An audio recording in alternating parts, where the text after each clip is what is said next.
Muy buenos días para todos. Bendiciones a los hermanos y a las personas que nos visitan. Vamos a tener nuestro espacio de predicación, de exposición de la palabra del Señor. La exposición de la palabra del Señor es la parte central de nuestro culto como iglesia. No quiere decir esto que lo demás no sea importante, solo que en lo que entendemos por las Escrituras, la predicación y exposición de la palabra es la parte central del culto público. Así que yo les invito a abrir sus Biblias. Vamos a continuar con nuestra serie de sermones y enseñanzas en el libro de los Hechos. Que vamos a abrir nuestras Biblias en el libro de los Hechos. Hemos estado estudiando ya hace un tiempo el libro de los Hechos, capítulo a capítulo. Vamos exponiendo lo que el Espíritu Santo ha inspirado, lo que Dios nos ha revelado en su palabra. Y en la mañana de hoy nos corresponde estudiar el capítulo 17. Y vamos a leer los versos del 1 al 15. Hechos, capítulo 17, versículos 1 al 15. Dice la palabra del Señor: pasando por Anfípolis y Apolonia, llegaron a Tesalónica, donde había una sinagoga de los judíos. Y Pablo, como acostumbraba, fue a ellos y por 3 días de reposo discutió con ellos, declarando y exponiendo por medio de las Escrituras que era necesario que el Cristo padeciese y resucitase de los muertos, y que Jesús, a quien yo os anuncio, decía él, es el Cristo. Y algunos de ellos creyeron y se juntaron con Pablo y con Silas, y de los griegos piadosos gran número, y mujeres nobles no pocas. Entonces los judíos que no creían, teniendo celos, tomaron consigo algunos ociosos, hombres malos, y juntando una turba alborotaron la ciudad, y asaltando la casa de Jasón, procuraban sacarlos al pueblo. Pero no hallándolos, trajeron a Jasón y algunos hermanos ante las autoridades de la ciudad, gritando: estos que trastornan el mundo entero también han venido acá, a los cuales Jasón ha recibido, y todos estos contravienen los decretos de César, diciendo que hay otro rey, Jesús. Y alborotando al pueblo y a las autoridades de la ciudad, oyendo estas cosas, pero obtenida fianza de Jasón y de los demás, los soltaron. Inmediatamente los hermanos enviaron de noche a Pablo y a Silas hasta Berea, y ellos, habiendo llegado, entraron en la sinagoga de los judíos, y estos eran más nobles que los que estaban en Tesalónica, pues recibieron la palabra con toda solicitud, escudriñando cada día las Escrituras para ver si estas cosas eran así. Así que creyeron muchos de ellos, y mujeres griegas de distinción, y no pocos hombres. Cuando los judíos de Tesalónica supieron que también en Berea era anunciada la palabra de Dios por Pablo, fueron allá y también alborotaron a las multitudes. Pero inmediatamente los hermanos enviaron a Pablo que fuese hacia el mar, y Silas y Timoteo se quedaron allí. Y los que se habían encargado de conducir a Pablo le llevaron a Atenas. Y habiendo recibido orden para Silas y Timoteo de que viniesen a él lo más pronto que pudiesen, salieron. Las Sagradas Escrituras, que son nuestra única y suficiente regla de fe, de creencia y de práctica, enseñan ampliamente que la obra de la salvación es de Dios, de principio a fin. Es Dios quien escoge a los suyos desde antes de la fundación del mundo. Fue Dios quien aseguró la provisión necesaria para la salvación del hombre al enviar a su Hijo a vivir una vida perfecta, morir en una cruz y resucitar de entre los muertos, para de esa manera satisfacer su justicia.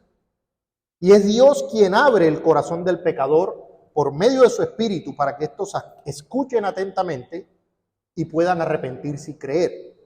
Pero también las Escrituras enseñan que el ser humano es responsable de su pecado. El ser humano es responsable de su pecado y que es por su dureza y por su corazón no arrepentido que atesora ira para el día de la ira y del justo juicio de Dios. El pecado es una realidad latente que mantiene al ser humano en una situación desesperada e irremediable de separación con Dios. Y esto es una realidad, así él no lo vea de esa manera. Porque una de las características principales del pecado es el engaño de la condición de uno mismo. Esa es una de las principales características del pecado. Uno cree que está bien, pero está enemistado con Dios hasta los tuétanos. Pero el engaño del pecado le hace pensar que uno está bien. También establece la Escritura que Dios ha establecido los medios por medio de los cuales los pecadores son salvados, siendo la predicación del Evangelio el medio por excelencia establecido por Dios para ese fin. ¿Cómo son salvos los pecadores? A través de la predicación del Evangelio. El Evangelio es expuesto, Cristo es anunciado, el pecador le es dado ojos para ver, reconoce su condición, se arrepiente delante del Señor y corre a los brazos del Señor Jesucristo para ser perdonado. Y es de eso que se trata el libro de los Hechos, que hemos estado estudiando todo este tiempo. El libro de los Hechos básicamente se trata de cómo el Evangelio, a partir de la resurrección del Señor Jesús, fue anunciado y predicado, partiendo desde Jerusalén, pasando por Judea, por Samaria y hasta lo último de la tierra, hasta el punto de que estamos nosotros hoy aquí. O sea, ¿cómo estamos nosotros hoy aquí? Porque el Evangelio comenzó a ser predicado, porque el Señor Jesucristo al resucitar le dijo a sus apóstoles, id y predicad el Evangelio a toda criatura, y tan es así que hoy estamos nosotros aquí, más de 2000 años después. Pero hay un elemento clave que hace parte de esos medios que Dios ha establecido para la salvación. Pues estamos diciendo que la predicación del Evangelio es el medio usado por Dios, pero hay un elemento que lamentablemente en nuestra época es muy ignorado. Hermanos y personas que nos visitan, este evangelio que predicamos, ¿en dónde está? ¿Quién nos entregó ese evangelio? ¿Dónde lo encontramos? ¿Se lo inventó alguna persona? ¿Está en la mente de alguien? ¿Dónde está este evangelio que predicamos? ¿Dónde podemos encontrar el testimonio de Cristo? El lugar donde encontramos ese testimonio, el lugar donde encontramos ese evangelio, es en las Sagradas Escrituras, en la Biblia. Es ahí donde está consignado el evangelio. Y es la Biblia el medio por el cual Dios le ha placido, no solo que recibamos esta revelación especial de su evangelio, sino que a través de la Biblia también recibimos el resto de su consejo y de su voluntad. Hace unos minutos en la instrucción doctrinal leíamos un texto muy interesante en Tesalonicenses que dice, porque esta es la voluntad de Dios, vuestra santificación. Y hay muchas personas que se rompen la cabeza queriendo saber cuál es la voluntad de Dios para sus vidas. Ay, ¿cuál será la voluntad de Dios para mí? Bueno, en la Biblia usted encuentra cuál es la voluntad de Dios para mí. Y en la Biblia está consignado el evangelio. La Biblia tiene un papel fundamental en la salvación, como lo veremos hoy en nuestra enseñanza. En este texto veremos dos lugares, dos sinagogas, donde el mismo evangelio fue predicado. O sea, el mismo evangelio fue predicado en un lugar y fue predicado en otro. Dos públicos, compuestos por personas de trasfondos similares, y lo que hizo la diferencia fue la disposición de unos y otros hacia las Sagradas Escrituras. Así que vamos a ver entonces, hermanos y personas que nos visitan, vamos a empezar a estudiar nuestro texto. Vamos a ver básicamente dos puntos. El punto número 1, el evangelio en las Escrituras resistido, y luego vamos a ver el evangelio en las Escrituras recibido. Entonces, empecemos con nuestro primer punto en los versos del 1 al 9 del texto que leímos, el Evangelio en las Escrituras resistido. Luego de su accidentado pero fructífero paso por Filipos, recordemos que estamos embarcados, ¿cierto? Es como si estuviéramos viajando junto con esta comisión misionera de Pablo, Silas, Timoteo y Lucas. Recordemos que ellos estuvieron en Filipos, tuvieron un paso un poco accidentado, pues bastante accidentado en realidad, pero también fructífero. Pablo y sus compañeros, luego de eso, pasan por dos ciudades, así comienza nuestro texto, llamadas Anfípolis y Apolonia. Eran ciudades que tenían más o menos unos 40 kilómetros de diferencia entre una y otra. Recordemos que aquí no están viajando ni en bus, ni en carro, ni nada de eso. Eran viajes complicados, a pie, muchas veces en animales, pero bueno, ellos van viajando cumpliendo con la comisión de predicar el Evangelio, y ellos en Anfípolis y Apolonia no se quedan largo tiempo. De hecho, es muy posible que solamente se hayan quedado en estas ciudades a pasar la noche, y finalmente llegan a la ciudad de Tesalónica. Tesalónica era una ciudad de Macedonia. Recordemos que ellos están en Macedonia. Estuvimos estudiando de cómo el Señor los llamó para que fueran hacia la región de Macedonia, y en la región de Macedonia tenemos esta ciudad que es Tesalónica. Esta ciudad también era conocida como Salónica y era una importante ciudad portuaria ubicada en esta región de Macedonia, en el norte de Grecia.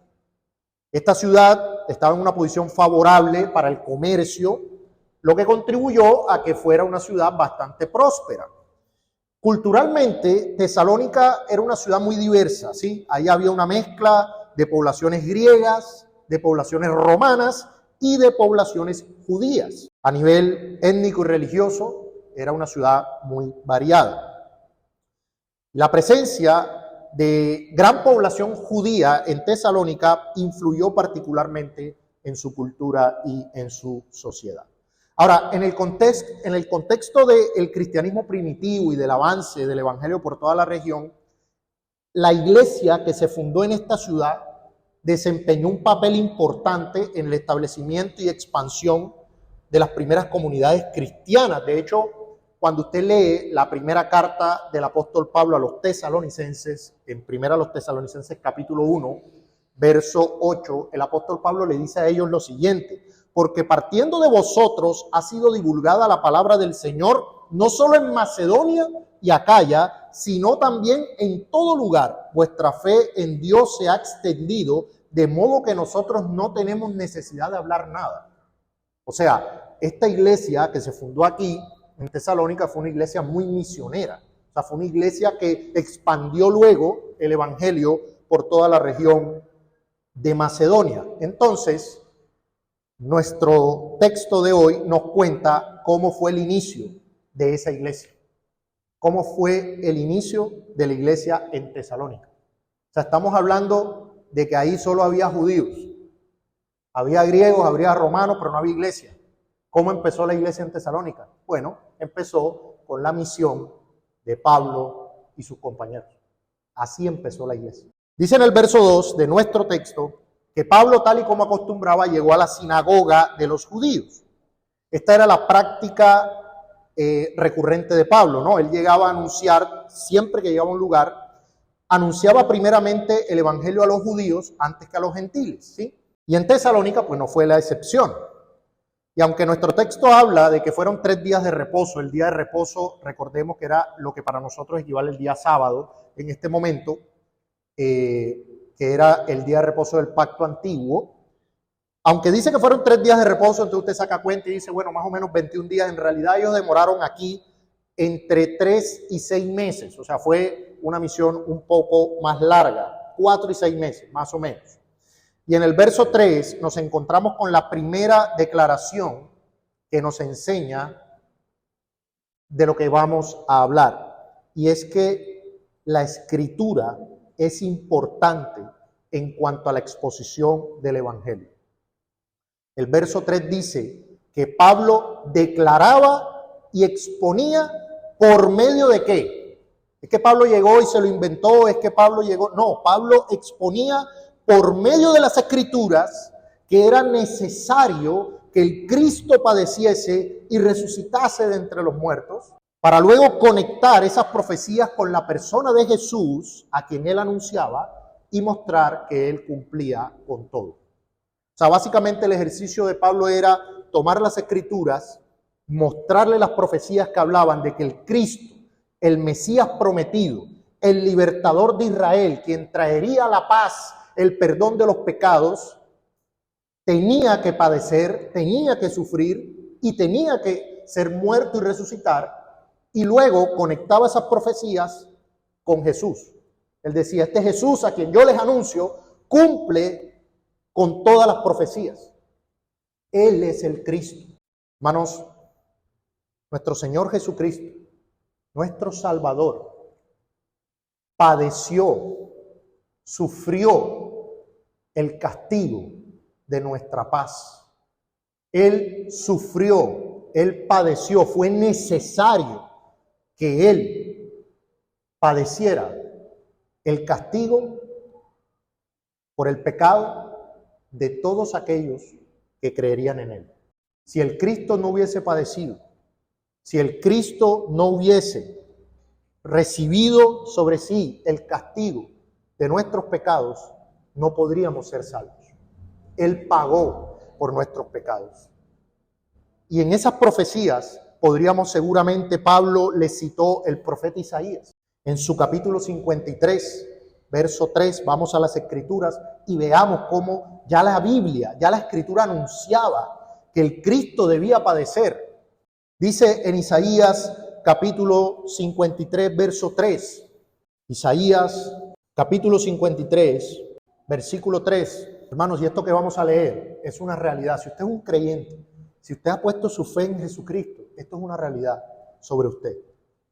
Dice en Isaías 53, verso 3, despreciado y desechado entre los hombres, varón de dolores, experimentado en quebranto, y como que escondimos de él el rostro, fue menospreciado y no lo estimamos.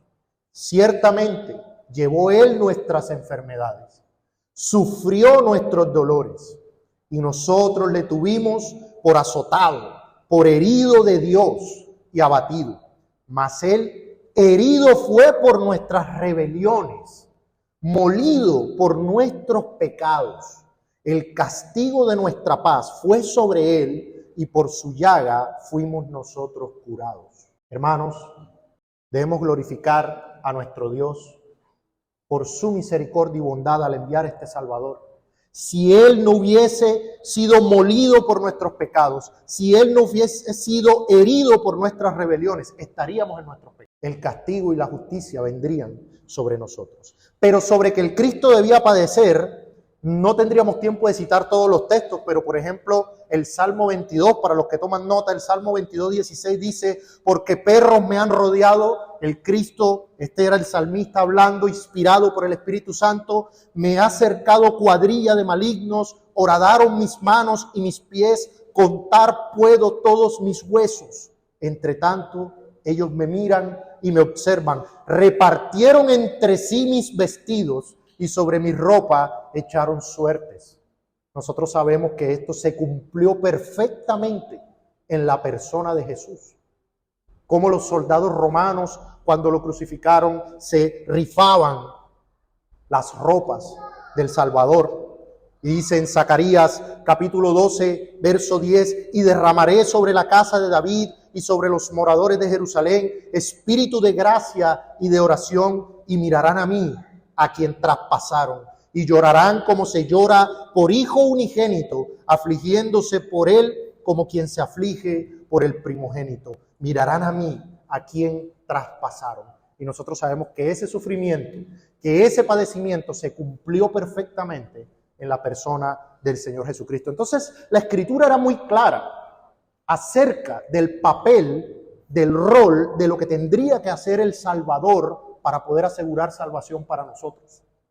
Él debía padecer el castigo por nuestros pecados. Él debía llevar sobre sí nuestras transgresiones. Pero los judíos, muchos de ellos, tenían otro tipo de visión de lo que debería ser el Cristo. Ellos pensaban que sería un líder militar, un líder político, que llegaría a librarlos del yugo físico del Imperio Romano. Pero Pablo les demostraba, Pablo argumentaba por las Escrituras que el Cristo debía padecer. Ahora, sobre su resurrección, de que el Cristo moriría, resucitaría, en Salmo 16, verso 10 dice: porque no dejarás mi alma en el Seol, ni permitirás que tu santo vea corrupción. Nosotros sabemos que este texto fue citado por el apóstol Pedro en su primer discurso para mostrar que el Cristo debía o resucitaría. Y él dijo, mire, David, que fue el que dijo esto, su alma, su cuerpo quedó en el Seol, él quedó enterrado, pero el Cristo no. El Cristo resucitó. En Oseas capítulo 6, verso 2 dice, nos dará vida después de 2 días y en el tercer día nos resucitará y viviremos delante de Él. Ya las profecías, el Señor a través de su Espíritu había dejado claro en su palabra que el Cristo padecería, moriría y resucitaría. Pablo predicó a Cristo desde las Escrituras. ¿Y que obtuvo como fruto de su predicación? Que algunos de los judíos que escucharon el mensaje creyeron. Dice el texto que algunos creyeron, pero mayormente creyeron los griegos y las mujeres nobles. O sea, de los judíos creyeron un grupo, pero no tantos. Pero de los griegos, que eran gentiles, sí creyó un grupo un poquito mayor. Mujeres nobles de buena posición económica y social. Ahora, lo que finalmente ocurrió en Tesalónica es que la mayoría de los judíos rechazó el evangelio. Hermanos, a pesar de que el testimonio de las Escrituras era claro, ellos se endurecieron en su pecado y rechazaron a Cristo. A ellos, a los cuales les había sido encomendada la palabra de Dios, a ellos que se les habían dado las promesas, el pacto, ellos que venían de los padres que fueron amados por el Señor, Abraham, Isaac y Jacob. Estos judíos rechazaron, endurecieron su corazón hacia el testimonio de las Escrituras. Y las Escrituras nos cuentan que lo hicieron por causa de su pecado. Lo hicieron por causa de su pecado. Dice el texto que fue por celo. La palabra celo, utilizada allí, en la versión Las Américas se le coloca envidia. Ellos tuvieron envidia de que por la predicación de Pablo, muchos estaban ahora yendo y se juntaban con Pablo y con Silas. Y ellos tuvieron envidia de eso. Fue por su pecado.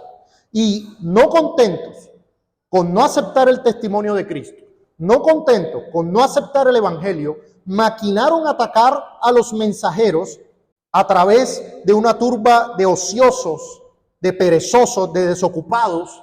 Esto es interesante y hago una pausa aquí, muy rápida. Esto es muy parecido a cosas que pasan hoy en día. Hay gente que quiere hacer maldades y ¿qué hace? Busca gente desocupada, ociosa, perezosa. Usted ve esas manifestaciones, esas marchas, donde va gente a hacer daño, a destruir la propiedad ajena, va a hacer una serie de cosas, ¿sí? Hermanos, decía el reformador Juan Calvino que la mente desocupada era el taller del diablo. La pereza, el ocio son pecados. Y usted no debe tolerar ese pecado, ni en su vida ni en su casa. Usted debe enseñar la diligencia, el trabajo duro, el servicio.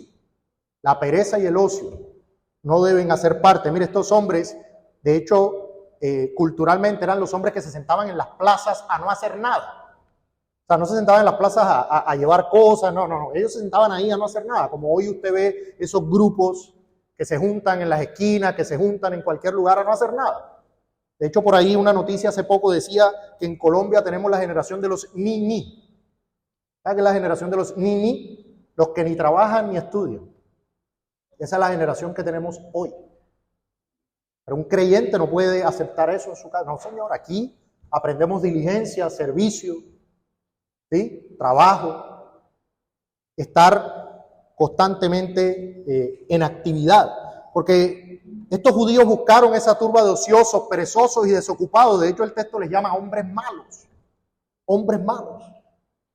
Maltrataron al hermano Jasón, pobre hermano Jasón. hermano Jasón le había dado posada a los misioneros en su casa, pero ya ellos no estaban ahí. Entonces los judíos llegaron allá con la turba a buscar a los misioneros, a Pablo, a Silas, no los encontraron. Entonces lo que hicieron fue sacar al hermano Jasón, que estaba recién convertido, a otros hermanos, y los llevaron ante las autoridades con mentiras, con calumnias, como siempre, haciendo incluso que tuvieran que pagar fianza. La fianza, pues ustedes saben, es una prenda que se dejaba para luego garantizar que usted se iba a presentar a un juicio o a un proceso si había más problemas. Hermanos, y tal como estos judíos que se endurecieron ante el testimonio de las Escrituras, el testimonio claro de las Escrituras, así es en nuestro tiempo, hermano. Así es en nuestro tiempo. Es más fácil que se convierta alguien que jamás ha escuchado de Dios ni de la Biblia que los que hoy supuestamente son creyentes, muchos de crucifijos y camándulas, pero usted les habla de la Biblia y se endurece. Usted les muestra el testimonio de las Escrituras y no lo recibe, no lo acepta.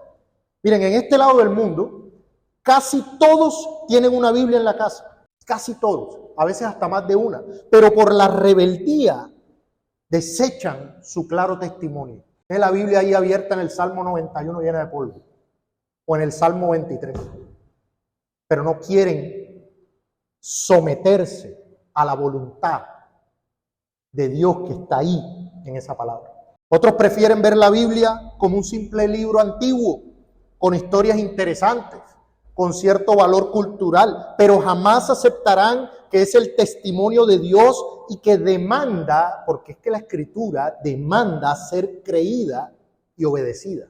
La Biblia demanda ser creída y obedecida. Por eso es que muchos atacan la Biblia diciendo que son escritos de hombres, que ha sido adulterada, que ha sido cambiada, que no es confiable. Dicen que al haber tantas interpretaciones de la Biblia, ellos prefieren no asistir a ninguna iglesia, seguir intentando ser buenos por su cuenta sin hacerle daño a nadie. No es que hay tantas iglesias, tantas religiones, tantas interpretaciones de la Biblia que yo mejor no voy a ningún lado, me quedo en la casa, yo trato de ser buena persona, yo trato de hacer obras de caridad, yo no me meto con nadie. Hermanos, la palabra de Dios es perfecta, sin error, y en ella está la verdad que hace libre a los hombres, y en ella, como lo vemos aquí, está el testimonio de Jesucristo que se necesita para salvación. El testimonio de Jesucristo, lo que usted necesita saber, tener, hacer para ser salvo, está aquí en la Biblia. El mismo Señor Jesucristo, hablando con los judíos, se los dijo en Juan capítulo 5, versículo 39, Él les dijo: escudriñad las Escrituras, porque a vosotros os parece que en ellas tenéis la vida eterna, y ellas son las que dan testimonio de mí. Hermanos, ¿por qué hoy, aún los que se dicen ser creyentes, no conocen a Dios? No conocen a Cristo, porque no escudriñan las Escrituras. ¿Por qué muchos hombres, a pesar de tener Biblia en casa, no son salvados? Porque no escudriñan las Escrituras, que son las que dan testimonio de Jesucristo. Hermanos, ¿cómo va a saber usted quién es Dios? ¿Qué demanda de usted? ¿Qué pide? ¿Cuáles son sus atributos? ¿Cómo va a contemplar usted su gloria, su hermosura, su santidad, si usted no lee su Biblia? Hace poco hablé con una hermana de otra iglesia, de otra ciudad, de hecho, y yo le preguntaba: ¿cómo vas con la lectura de las Escrituras? Me decía algo como que estoy sirviendo en la iglesia, tenemos 4 servicios a la semana, estoy ahí en oración, pero las Escrituras las tengo descuidadas. Bueno, la vida cristiana no puede ser así. No puede ser así. Mire, en el fondo, así como los judíos incrédulos, todos los que no aceptan el testimonio de las Escrituras lo hacen porque no quieren dejar su maldad. Mire, porque una persona le busca peros a la Biblia. No, es que, no sé, a mí me parece que eso tiene error, que no es confiable. A mí me parece que eso lo escribieron hombres. ¿Por qué lo hacen? Porque no quieren dejar su pecado. Mi querido amigo que estás aquí, la Biblia da el testimonio de Jesucristo y de cómo puedes ser salvo. Pero si tú quieres permanecer en tu ira, en tu borrachera, en tu lujuria, en tu chisme, en tu orgullo, rebelándote contra Dios, te vas a endurecer. como se endurecieron por envidia estos judíos.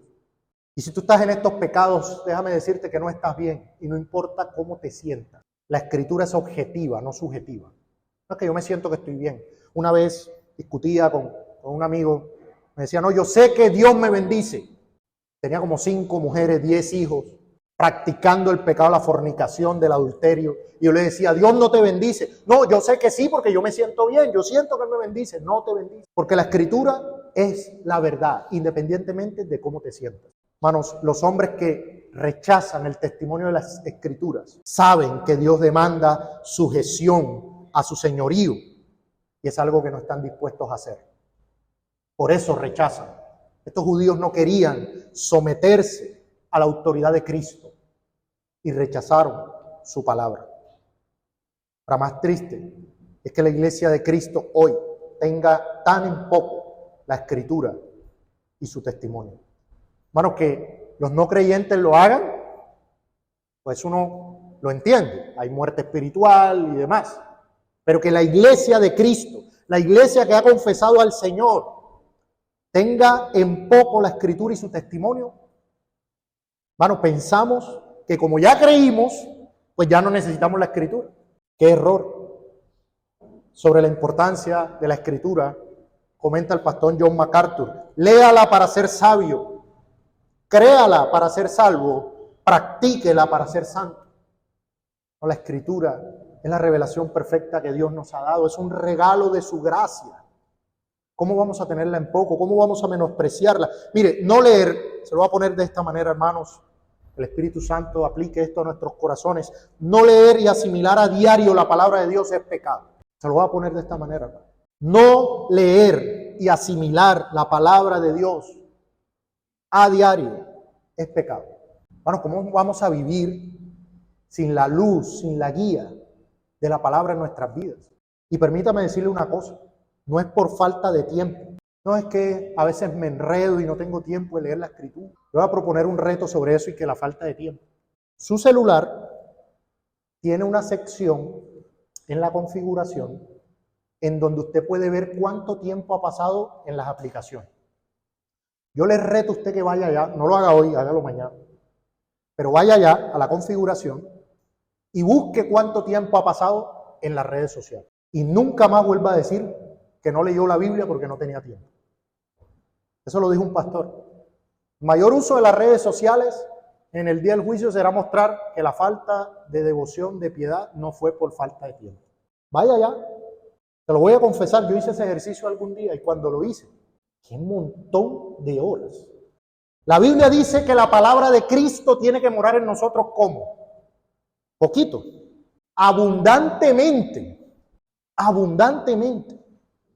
Claro, con razón es que vivimos de esta manera y no es por falta de tiempo, hermano, no es por falta de una Biblia. ¿Cuántas tiene en su casa? Si usted es creyente, ¿cuántas Biblias tiene en su casa? Una en el cuarto, una en la sala, una en la cocina, tiene gran cantidad de Biblias. No es por falta de capacidad, no señor. Deje de engañarse. No es por falta no es que yo no sé, que yo no sé.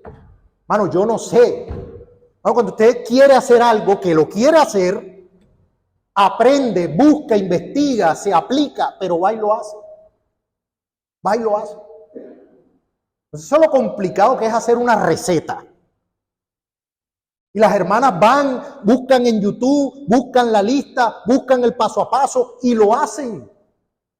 Pero es que yo no sé cómo leer la Biblia porque yo empiezo a leer, me enredo, yo no sé cómo hacerlo. Hermanas, eso no es excusa. Y si tiene esposo, menos. ¿Qué dice la Biblia? Vaya y pregúntele a su esposo. Amor, ayúdame, ¿cómo hago? Ven, guíame, pastoréame, ¿sí? Y nosotros como esposos tenemos que estar validando, supervisando eso. ¿Usted se acuerda de una infografía, una imagen que aparecía en los catecismos católicos de antaño? Y que es muy joven para leer la Biblia, está muy ocupado para leer la Biblia, está muy no sé qué para leer la Biblia. Y al final salió una tumba y que ahora es muy tarde para leerla. Llegará un día en que será muy tarde para leer, para ir a escudriñar. Mire, ¿cómo veremos a Cristo si menospreciamos su palabra? ¿Cómo seremos santificados? ¿Cómo seremos consolados? Muchas veces usted está en aflicción, en angustia, pero no puedo. Pues, no va a la Biblia. ¿Qué decía el salmista? Vivifícame, ¿cómo? en tu palabra. Vivifícame en tu palabra. El segundo punto de nuestra enseñanza es el Evangelio en las Escrituras recibido. Esto lo vemos en los versículos 10 al 15 de nuestro texto en Hechos. El Evangelio en las Escrituras recibido. Entonces, al tener que salir de Tesalónica, y no de la mejor manera, ¿sí? Porque básicamente se fueron escondidos, Pablo y Silas llegan hasta Berea.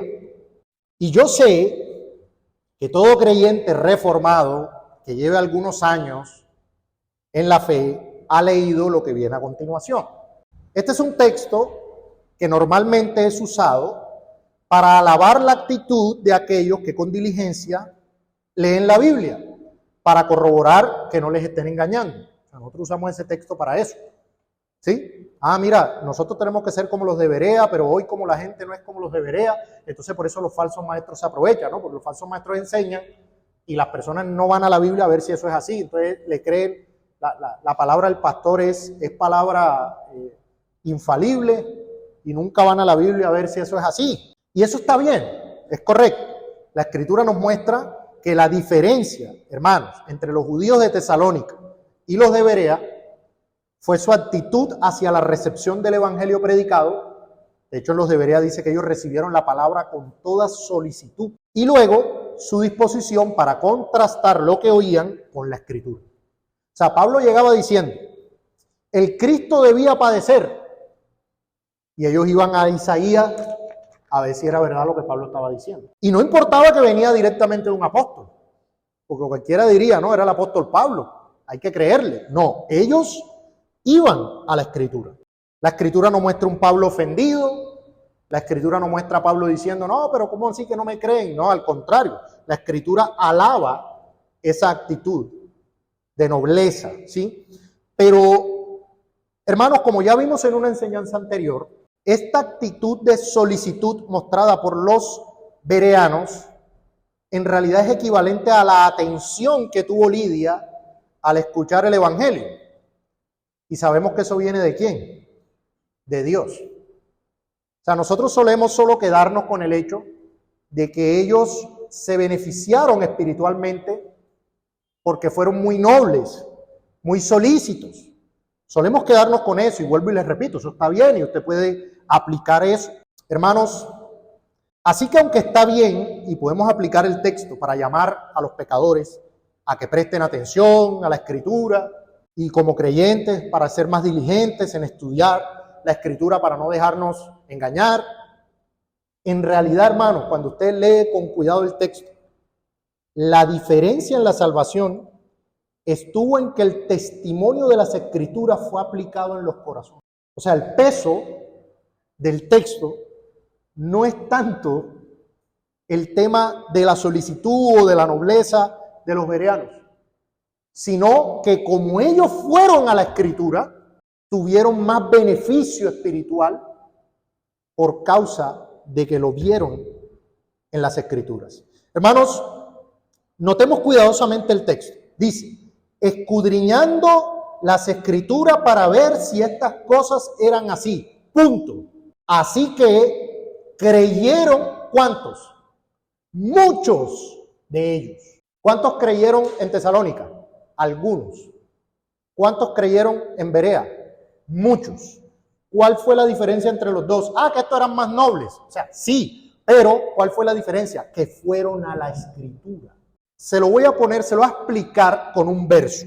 Segunda Timoteo 3:15, Pablo le dice a Timoteo lo siguiente, y que desde la niñez has sabido las sagradas Escrituras, las cuales te pueden hacer sabio para la salvación por la fe que es en Cristo Jesús.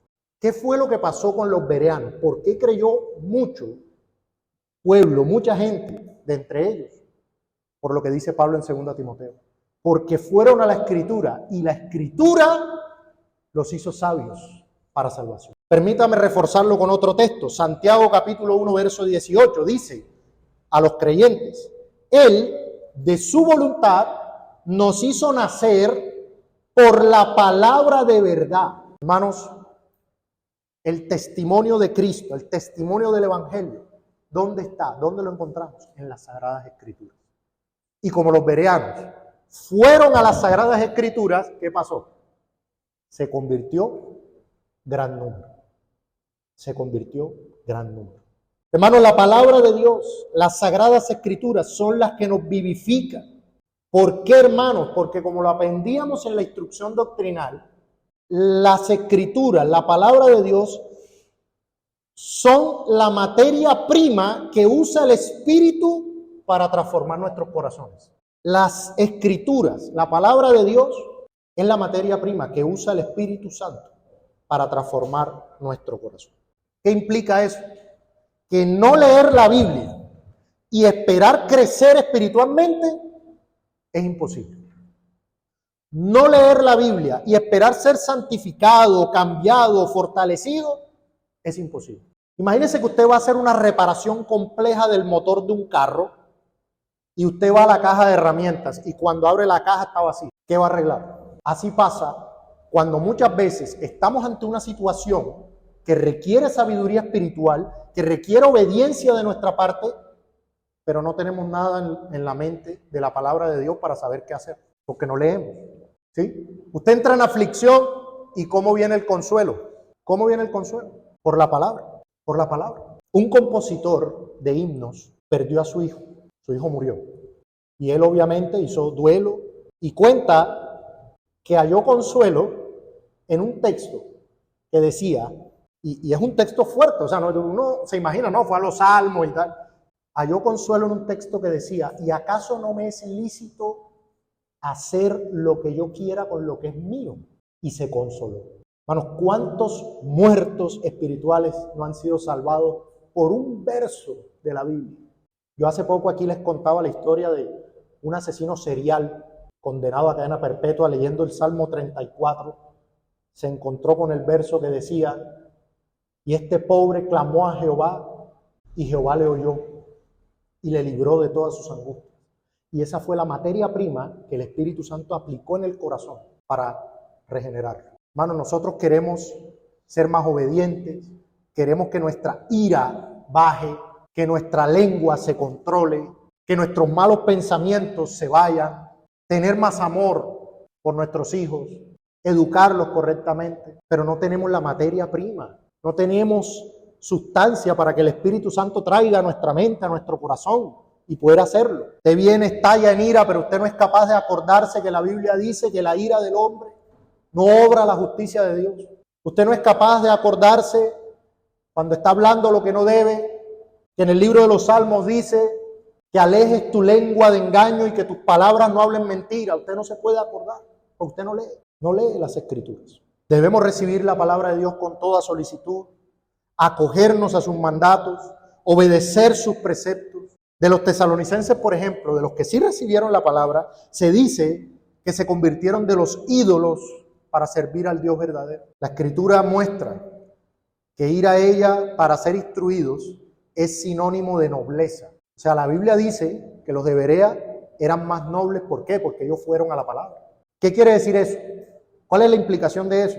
Que no ir a la palabra es sinónimo de necedad. O sea, si ir a la palabra es noble, no ir a la palabra es necio. Es necio. Somos necios y rebeldes cuando no somos solícitos, no solo en leer la palabra, sino en recibirla.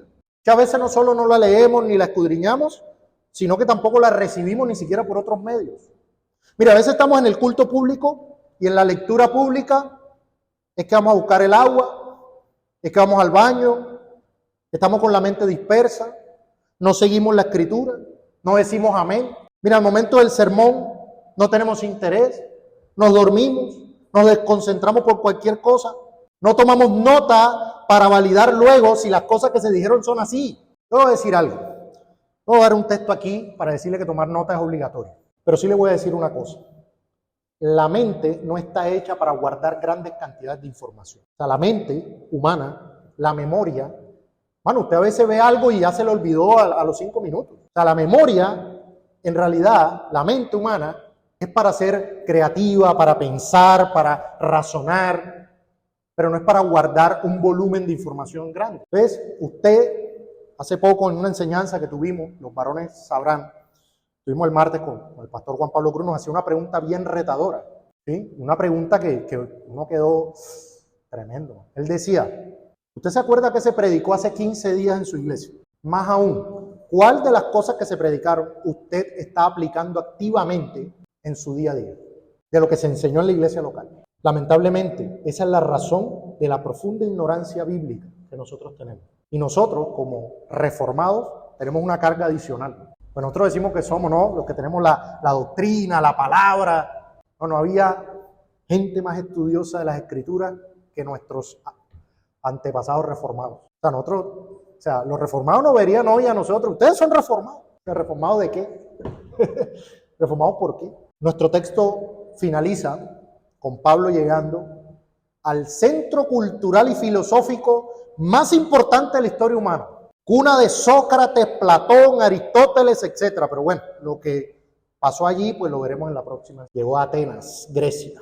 Unas aplicaciones para terminar, amados hermanos. En primer lugar, debemos estar instruidos en las Escrituras. Es vital para poder dar testimonio del Evangelio de Cristo. Mire, Pablo cómo razonaba con los judíos, mostrándole por las Escrituras. ¿Está usted capacitado para, por lo menos, citarle un texto de Romanos a un no creyente y decirle, mira lo que dice la Biblia aquí, mira lo que dice aquí, que por el pecado entró la muerte, que estás destituido de la gloria de Dios? Y muchas veces, ¿por qué nosotros no nos atrevemos a compartir a Cristo? ¿Por qué no nos atrevemos a compartir el Evangelio? Porque si nos hacen una pregunta, entonces nos da miedo. No nos creemos que somos capaces. Pero permítame decirle algo. Estar instruido en las Escrituras para poder dar testimonio es un mandato. Primera de Pedro, capítulo 3, verso 15.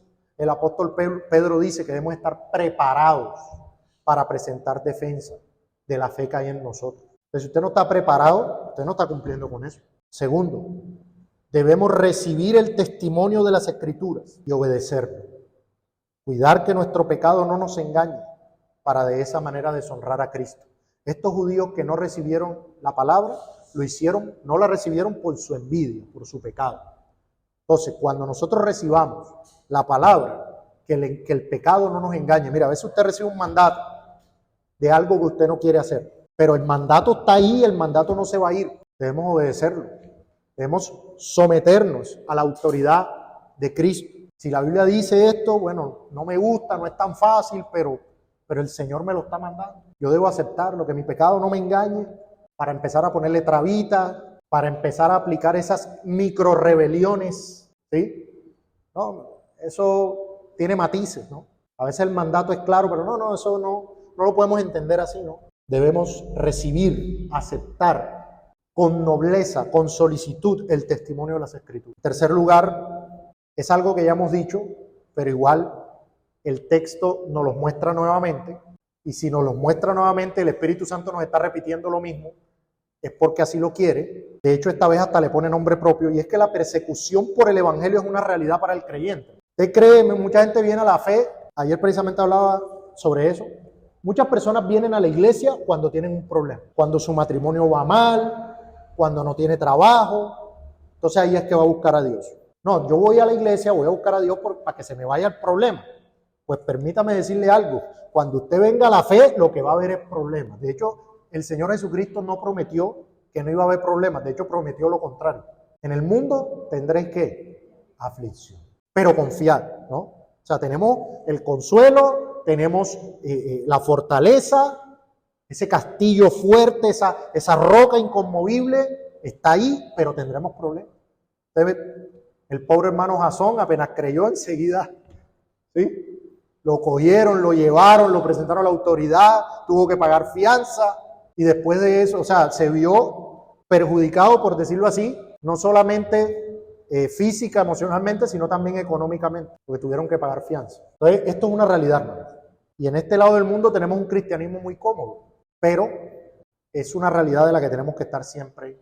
O sea, como dice Pedro, el apóstol Pedro, no se extrañe cuando venga algún fuego de la prueba, pensando, bueno, ¿y por qué nos está pasando esto? Porque es raro que no nos estuviera pasando. De pronto es que no estamos predicando como debemos. Hermanos, la última aplicación es que debemos ser solícitos en escudriñar, dedicados en escudriñar la palabra de Dios de forma constante. ¿Qué dice el texto? Que los bereanos iban a las Escrituras, ¿cuántas veces? Vaya al texto. ¿Cuántas veces iban a las Escrituras? Todos los días, dice el texto. Todos los días iban a ver. Hermanos, debemos crear, desarrollar, con la ayuda de la gracia, el hábito de estudiar nuestras Biblias. No de leer mecánicamente los 5 minutos antes de irnos al trabajo. No, señor. Es escudriñar. Eso, escudriñar implica un trabajo, implica una profundidad. Entonces, ¿usted por qué cree que los puritanos de un versículo sacaban un libro así de gordo? ¿Usted cree que eso era ir leyendo ahí por encima? Eso era escudriñando en oración, pidiendo el Espíritu Santo para poder entender el texto. Haga el ejercicio. No, que es que, usted es un creyente. El Señor Jesucristo padeció por usted, resucitó de entre los muertos para asegurarle vida eterna. Ahora, ¿cómo no va a leer su palabra? Cuando usted está recién enamorado, usted quiere pasar todo el tiempo con esa persona, día y noche. Se despide, media hora despidiéndose. Llega a la casa, llama. Cuelga tú, no, cuelga tú. Cuelga tú, no, cuelga tú. Usted quiere estar todo el tiempo ahí. Entonces, el tiempo que usted pasa con Cristo en su palabra es directamente proporcional con el amor que en su corazón se está desarrollando por Él. Entonces, si usted pasa 0 tiempo con Cristo en su palabra, es porque usted está frío. Usted está como un témpano. Si usted pasa 5 minutos, bueno, esa es la proporcionalidad del amor que usted tiene por su Señor. Si está todo el tiempo meditando, pasando, buscando, usted quiere estar ahí, quiere deleitarse ahí. Decía el salmista, yo quiero estar ahí para contemplar la hermosura de Jehová en el templo todos los días. Ese era el salmista. Y nosotros, 5 minutos, 15 minutos ya nos parecen demasiado. Ni en su santo día, hermano. Hay gente ahí, hermanos, que solo leen la Biblia en la lectura pública del culto. Eso no puede ser, hermano. Arrepiéntase de eso y busque al Señor Jesucristo en su palabra. Para concluir, lamentablemente los reformados decimos ser más de la palabra que nuestros pares de otras denominaciones, pero los hechos demuestran lo contrario. Que Dios nos ayude por su Espíritu a volver a las Escrituras de todo nuestro corazón, porque ahí está el testimonio de nuestro Salvador.